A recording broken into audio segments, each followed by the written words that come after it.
Welcome to the English with Kirsty podcast from www.englishwithkirsty.com. Here I'll be sharing with you tips, information and other learning resources so that you can improve your business English.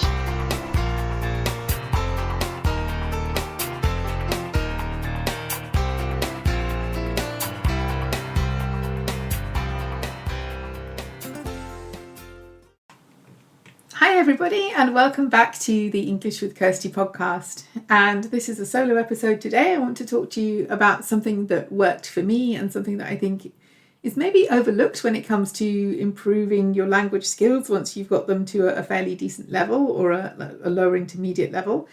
But first of all, I just wanted to talk about the events that are coming up this month. So English with Kirsty has a new section on the homepage on englishwithkirsty.com. And if you go there, you can see all the events that are coming up, and I keep this up to date. You can also get the newsletter, which is the way to be told about any new events that are coming up. So you can sign up for that on englishwithkirsty.com, but you can also look at this events section now, and that will give you the information about events. So whether you're listening to this now or in the future, the events section will remain there. I'll just go through the events quickly now for anyone who's listening this week. Today is the 14th of March. So what's going on in March? We have 4 things this month. So the first one is the 19th of March, which is the Conversation Club for business owners and freelancers. And we have a guest speaker who's going to be talking about using LinkedIn to promote our services, getting the best out of LinkedIn, talking about some new features and answering questions. So if you're a freelancer or small business owner or large business owner for that matter, you can sign up for that on the 19th of March in the morning. On the 20th of March, I have an introduction meeting for the course that I'm running for freelance translators. So this is not about how to be a translator, it's how to speak English when your job means that you don't have to speak a lot of English. So it's for people who want to feel more confident about speaking, for translators specifically. This is a course for translators who work a lot with text, and this is to give them opportunities to speak, and because this is important if you're going to conferences or you want to speak to English speaking customers, if you work directly with customers. So that is on the 20th of March in the morning. On the 26th of March, I have my interactive workshop about making accessible content. So this is slightly different from what I usually do because it's not language skills as such, but I think that effective communication is also accessible communication. So it's about helping businesses to be more inclusive when they create social media content so that people who use a screen reader will be able to access that content and participate. So that is on the 26th. And then on the 27th of March, we have our general conversation meeting for the Conversation Club, and we have a guest speaker there who's coming to talk about her work in subtitling, what goes into subtitling, and we're going to have a general conversation about, I imagine, about films and series and other things that people like to watch, with a bit of input from someone who works in this area of creating subtitles. So that's what's coming up in March. If you're listening to this later, then you've missed these things, but there will be more. So the best way to keep up to date is to sign up for the newsletter or to follow me on LinkedIn. I'm very active on LinkedIn and I post about all the new events there. So today's topic is about volunteering because I saw an article about volunteering a couple of weeks ago and I thought, yeah, this is something that's really helped me as a language learner. But it's not something that I often hear people talking about. So I just thought that maybe if we do a quick session about it, you can have a think and it might be something that would be helpful for you. So obviously, volunteering, it's not a job, it's not paid. So it takes time out of your day, but it also gives you a lot of opportunities to learn and to develop your skills. So it doesn't just have to be something for young people who want to improve their skills. It can be anyone, because I believe we should never stop learning, and there's always, every day, there's an opportunity to learn something new. And I think it's a good attitude to have, to be open to learning all the time.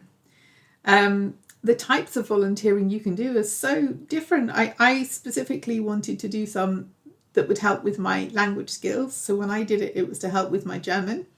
And that was at a time when I didn't use German at work at all. I had a job in communications where I didn't need it. I was only working in English, so there was no need for German, but I really wanted to keep those skills up to date and improve them, because I knew that at some point I would be using this language for my job, as I do now. And therefore, I thought it was important to do something that made me use my German regularly. So I know when people think about volunteering, sometimes they think about, going somewhere, you're spending a couple of weeks working on a project somewhere. That is an option. That's something you can do. Possibly more suited to people who have less commitments in terms of their job or their family or other responsibilities, but it's certainly one thing that you can do. If you live in the country where the language is spoken, I think you have a lot more opportunities, because you can go and join groups of people who are working on specific projects, or you can contact organisations to see if they're looking for any voluntary helpers or supporters to work on their projects. What I did was nothing like that. I had an online role. So I was working for an online platform in Germany, a voluntary organisation. So I had no specific meetings that I had to attend, but I had my responsibilities. So that helped me, because there were things that I said I would do and I was responsible for those things. So that gave me a reason to use the language. I was, if I didn't do what I said I would, people would be asking, why didn't you do it? So I was responsible for certain areas. I was also involved in teams, working with people. And so for me, that really helped me to, especially I think for somebody who wasn't using the language regularly at work, and also for somebody who wasn't living in the country where the language is spoken as a main language, the online option really worked for me, because I could fit it in with everything else I was doing. I was working full time, and it would have been difficult for me to say, take an afternoon off and go and do something, but I could fit in these tasks around what I was also doing. So I would say that the 5 things that it really helped me with in terms of my German was, so number 1 is accountability. Like, I had to do what I said I was going to do, because I committed to these things. So I had things that I needed to write, things that I needed to talk with people about, things that I needed to move forward with in the project. So they were my responsibilities, and that it was all done in German. So it was all a reason to use my German. Number 2 is it helped me with interpersonal skills in that language, because you can do all kinds of theoretical stuff if you're studying a language. What would you do in this situation? But when it's a real situation, it's different. You're interacting with real people and their real personalities, and you have real situations. And I think it helps you move from that more theoretical idea about a language to actually developing your skills and your personality too in that language. How do you resolve conflicts in your first language, and how are you going to do it in the other language when it's maybe a bit more complicated, because you have to think about the vocabulary and the emotions, and how are you going to be in the other language? I think having a real situation in which to do that helps you to develop your skills a lot better in a more real and authentic way. So number 3 is about the language. Especially if you haven't lived in a country where the language is spoken, or if you don't have a lot of contact every day with it, I think it's really important to learn how people really interact. What do people really say when they're annoyed?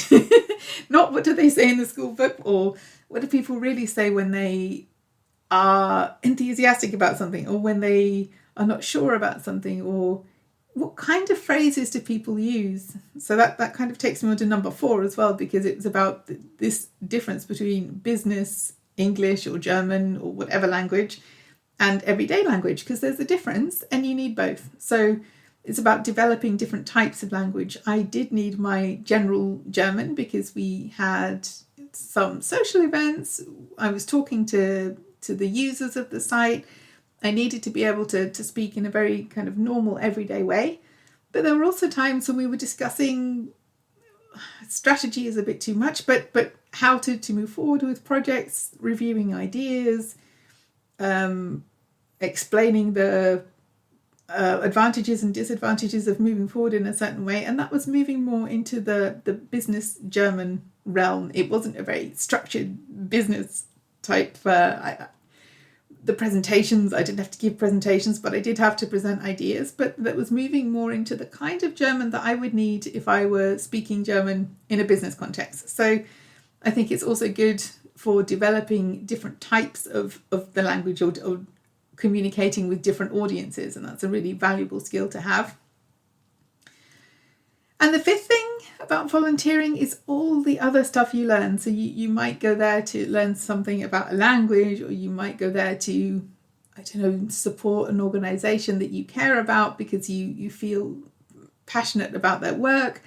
But every time you work with people or animals, I guess, if it's an animal role, you learn new things, because we do. We're constantly meeting with people and learning through the experiences that we have every day. So I think whatever you plan to learn, that's great, but you will also learn a lot more. And I know that I developed more as a person through having these volunteering experiences, and that's a good thing.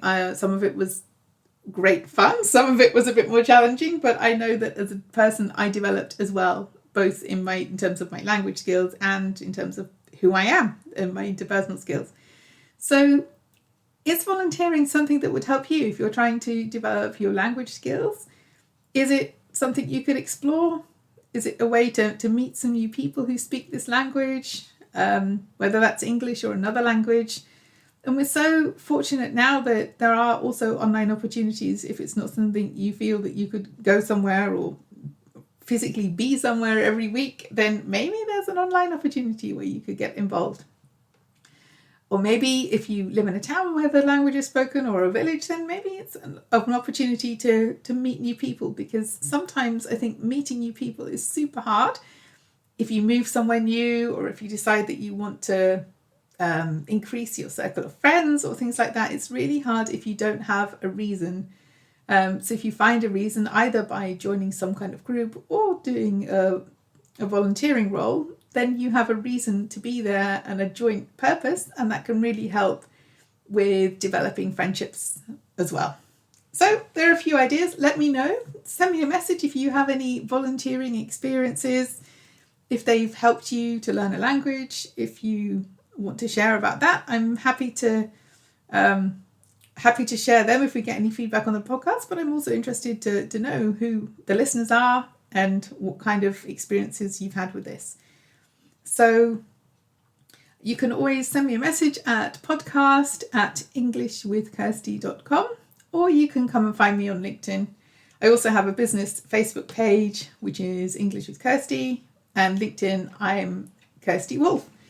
So have a great week, everybody. Have fun learning English, and I challenge you to think of something you can do today that will give you the chance to learn something new.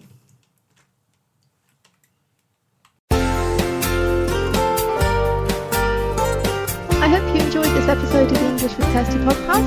If you have any questions or comments, my email address is kirsty@englishwithkirsty.com, or you can go to www.englishwithkirsty.com/podcast, where you'll find information about the individual episodes.